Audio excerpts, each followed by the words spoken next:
एक समय की बात है। एक गांव में एक साधारण सी ग्वालन रहती थी। रोज सुबह वह दूध लेकर पास के गांव बेचने जाती थी। उसके रास्ते में एक नदी पड़ती थी। नाव से वह नदी पार करती और अपने काम पर निकल जाती। ये उसका रोज का नियम था। एक दिन जब वह नदी पार करके दूसरे गांव पहुंची तो उसने देखा कि बहुत सारे लोग एक जगह इकट्ठा है। उसने सोचा, चलो देखती हूँ क्या हो रहा है। पता चला कि वहां सत्संग चल रहा है। एक संत महात्मा सबको उपदेश दे रहे थे। वह भी वहीं थोड़ी देर बैठ गई। संत लोग कह रहे थे, ईश्वर के नाम में बड़ी शक्ति है। अगर सच्चे हृदय से भगवान का नाम लिया जाए तो मनुष्य भवसागर भी पार कर सकता है। ग्वालन को यह बात बहुत अच्छी लगी।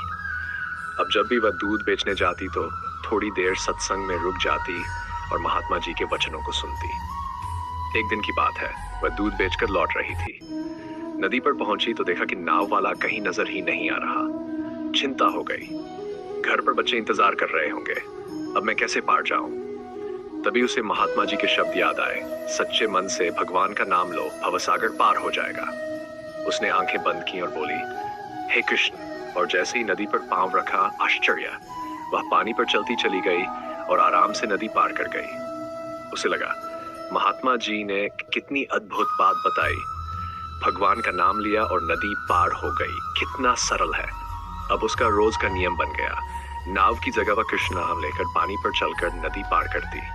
कुछ दिनों बाद उसके मन में विचार आया, महात्मा जी ने मुझे इतना जान दिया, उनका सत्कार तो करना चाहिए।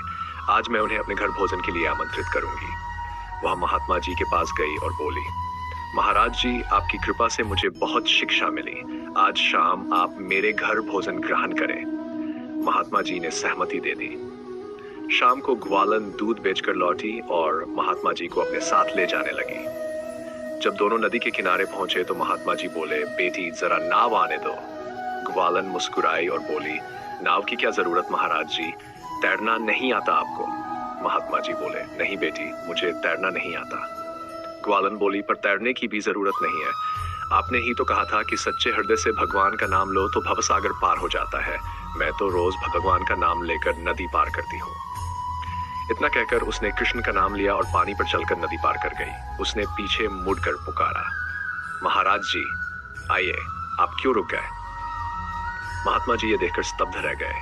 वे वहीं भूमि पर लेट गए और दंडवत प्रणाम किया। वे बोले, बेटी, मैं तो केवल शिक्षा देता हूँ, लेकिन सच्ची श्रद्धा और सच्चा भाव तो तुम्हारे भीतर है। मैंने जो कहा, तुमने उस पर सच्चे मन से विश्वास किया, तभी ये चमत्कार संभव हुआ।